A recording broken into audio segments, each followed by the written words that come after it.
Indefinite का simple tense का एक ही रूल होता है कि आप अपने आप से रिलेट करिए कि मैं डेली क्या करती हूँ। Welcome to my channel Veena गुला लाइफस्टाइल, जिसमें आज मैं आपको इंग्लिश का एक चैप्टर बहुत अच्छे से बताना चाहूंगी, present indefinite tense. Present indefinite tense क्या होते हैं, कहाँ यूज होते हैं, इनके फॉर्मूलाज क्या हैं, कब कब यूज करना चाहिए, डेली लाइफ में कैसे यूज करें, तो उसी के बारे में आज मैं आपको बताऊंगी। तो चलिए स्टार्ट करते हैं प्रेजेंट इंडेफिनिट टेंसेस को।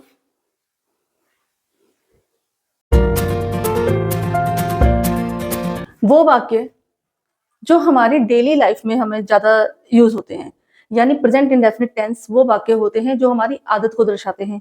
डेली लाइफ में हम क्या करते हैं, एक रेगुलरिटी हमारी दिखाते हैं, प्रेजेंट इंडेफिनिट टेंस कहलाते हैं। यानी वे वाक्य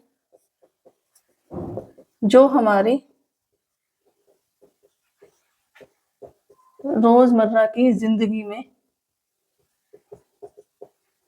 प्रयोग किए जाते हैं,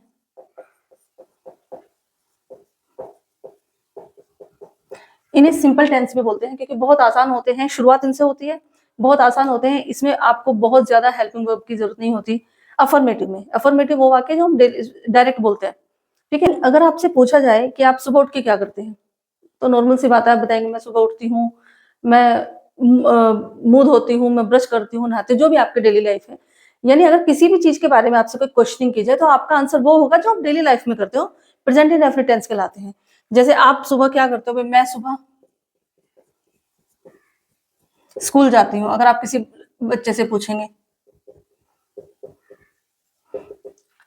आप अपनी, अगर मैं आपसे पूछूंगा कि आप स्कूल से आने के बाद क्या करती है, तो नॉर्मल सी बात है, आप बताएंगे कि मैं ट्यूशन जाती हूँ, या मैं खेलने जाती हूँ, या मैं पढ़ने जाती हूँ, पढ़ाने जाती हूँ। यानी वो वाक्य, वो चीजें जो हमारी आदत में शुमार होती है, प्रेजेंट इंडेफिनिट टेंस कहलाते हैं। इनमें सब्जेक्ट, इनमें वर्ब की फर्स्ट फॉर्म और ऑब्जेक्ट, सिर्फ तीन चीजों का ही यूज होता है। यानी ये फॉर्मूला है हमारा, सब्जेक्ट, वर्ब की फर्स्ट फॉर्म और ऑब्जेक्ट। इसमें हमें तीन के अलावा कोई चीज चाहिए ही नहीं होती। जैसे एग्जांपल, राम स्कूल जाता है। जो भी मुझे देख रहे हैं, सुन रहे हैं, वो अपने आप से भी रिलेट करके सेंटेंस बना सकते हैं कि हम सुबह से शाम तक क्या करते हैं। उनका स्टेप बाय स्टेप लिखिए तो आपको खुद आइडिया हो जाएगा कि मैं सुबह से शाम तक क्या करती हूँ या करता हूँ। स्टूडेंट है तो अपनी लाइफ लिखिए, हाउसवाइफ है तो अपना लिखिए, वर्किंग है तो अपना लिखिए, तो आपको बहुत जल्दी आइडिया हो जाएगा कि इन टेंसेस का हम प्रयोग कहाँ करते हैं। यहाँ हमारा सब्जेक्ट है राम,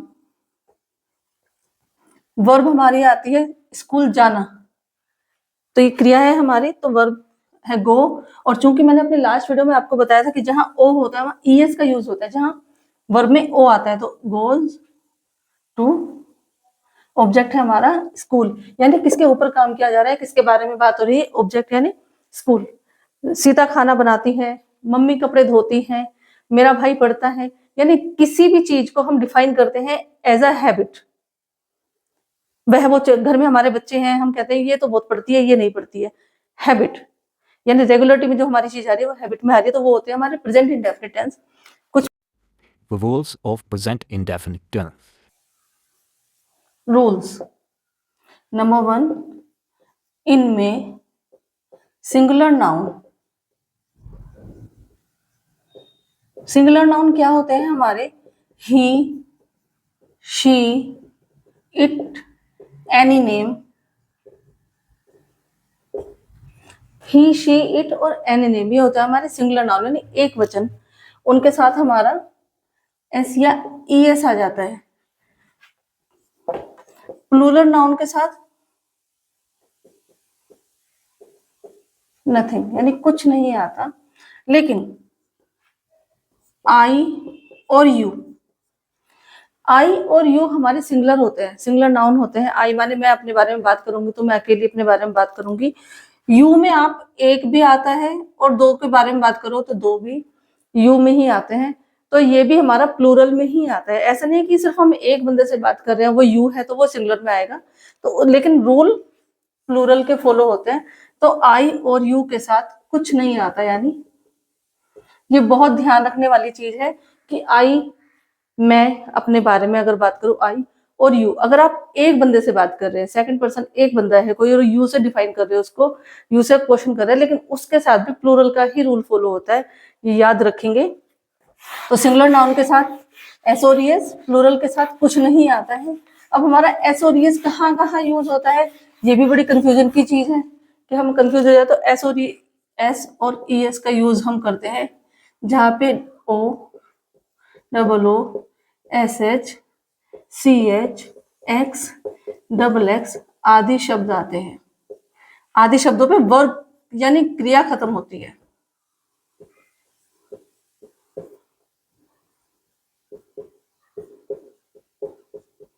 क्रिया खत्म होती है, जैसे गो, गोज,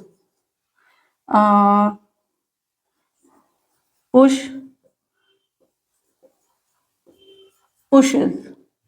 ठीक है, यानी यहाँ पे हमारा ओ आया तो ई एस में कन्वर्ट हो गया सिंगुलर नाउन में। हमारा यहाँ एस एच था तो ई एस आया हमारा सिंगुलर नाउन में। तो यानी जहां पर O double O S H C H X double X आदि शब्द आते हैं, वहां पे हम एस या ई एस का यूज करते हैं। अब यदि वर्ब में लास्ट में वाई आ जाए तो क्या करें? भाई हमने बता दिया कि O double O S H C H S double X आदि में ई एस लग जाता है, बाकी में कुछ नहीं लगता है। लेकिन अगर वाई पे खत्म हो रहा है तब वहां पे भी तो कंफ्यूजन होती है। तो अगर वाई से पहले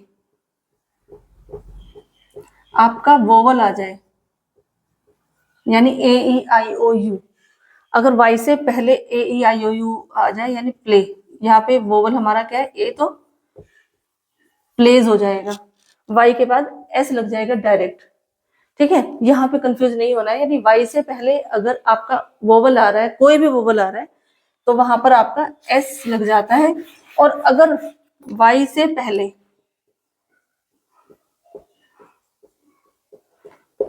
कॉन्सोनेंट आ जाए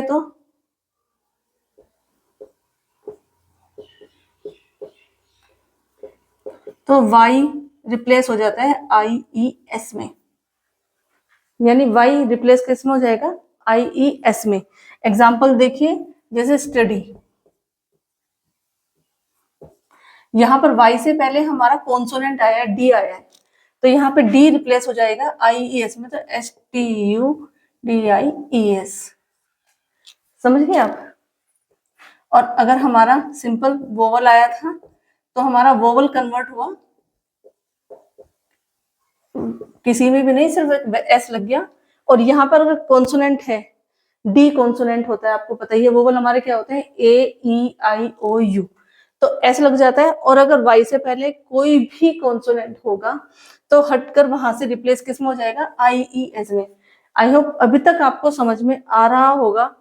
मैं बहुत छोटे छोटे उसमें बता रही हूँ। मैंने अभी आपको प्रेजेंट इंडेफिनिट अफर्मेटिव टेंसेस बताए हैं ताकि आपको बहुत आसानी से समझ में आ जाए कि क्रिया क्या होती है। इसमें सिर्फ 3 ही चीजों का हमें जरूरत पड़ती है, सब्जेक्ट, वर्ब और ऑब्जेक्ट। इसमें और हेल्पिंग वर्ब वगैरह कुछ नहीं आती है। दूसरी बात, एस और ई एस का कहाँ पर यूज होता है ये मैंने आपके लिए क्लियर कर दिया है। उसके बाद कंफ्यूजन थी हमारी कि अगर वाई आता है तो वाई को कैसे रिप्लेस करेंगे, लेकिन वाई के बाद जो एस आता है तब कब लगता है? जब वाई से पहले कोई भी वोवल आए। आई ई एस में वाई कब कन्वर्ट होता है? जब वाई से पहले कोई भी कॉन्सोनेंट आता है, यानी वोवल आएगा तो वाई रिप्लेस नहीं होगा, सिर्फ एस लग के काम चल जाएगा हमारा। लेकिन अगर वाई से पहले हमारा कॉन्सोनेंट है, कोई भी कॉन्सोनेंट आता है, तो वाई भी खत्म हो जाता है और वाई हटकर क्या बन जाता है? आपका आई ई एस में कन्वर्ट हो जाता है। ठीक है, आई होप अभी तक आपको जो मैंने समझाया वो समझ में आया भी होगा। तो आज आप अफर्मेटिव की प्रैक्टिस करिए। नेगेटिव और इंट्रोगेटिव में अपनी नेक्स्ट वीडियो में आपको बताऊंगी। मैं चाहती हूँ अच्छे से आपको एक्सप्लेन करूँ ताकि आप लोग भी समझे, क्योंकि जो मेरी बहनें हैं जो बहुत गाँव में रहती हैं या नहीं निकल सकती हैं, वीडियो के थ्रू ही सीख सकती है, तो उनके बारे में भी तो सोचना है ना। तो मैं बहुत आसानी से सिखाना चाहती हूँ सबको। तो आज अफर्मेटिव टेंसेस तक विराम लगाते हैं। नेक्स्ट वीडियो में आपको नेगेटिव और इंट्रोगेटिव बहुत अच्छे से समझाऊंगी। तब तक आप लोगों ने ये प्रैक्टिस करनी है, बैठना नहीं है घर पर, खाली नहीं बैठना है। छोटे छोटे वाक्य बनाएंगे, अपने आप से रिलेट करके बनाएंगे। लैंग्वेज लिखना और बोलने में बहुत फर्क होता है। स्पोकन में क्या होता है, आप अपने आप से रिलेट करिए टेंसेस को, आप बहुत जल्दी सीख जाएंगे। प्रेजेंट इंडेफिनिट का सिंपल टेंस का एक ही रूल होता है कि आप अपने आप से रिलेट करिए कि मैं डेली क्या करती हूँ, मैं डेली जो भी काम करती हूँ आप उसको लिखिए। और मैंने क्लियर कर दिया कि आई के साथ, सिंगुलर के साथ भी प्लूरल के रूल फॉलो होते हैं। तो छोटे छोटे टेंसेस बनाइए, मैं काम करती हूँ, मैं कपड़े धोती हूँ, मैं खाना बनाती हूँ, मैं घूमने जाती हूँ, मैं बर्तन मांजती हूँ, जो भी आप काम करते हैं छोटे छोटे वाक्य बनाइए, उनको लिखिए। और कल मैं बताऊंगी आपको नेगेटिव और इंटरोगेटिव टेंसेस, ताकि आपको प्रेजेंट के ये तीनों चीजें बहुत अच्छे समझ में आ जाए। तब तक के लिए गुड बाय, और लगे रहिए, मेहनत करते रहिए, मेहनत का फल अवश्य मिलता है। Thank you, bye.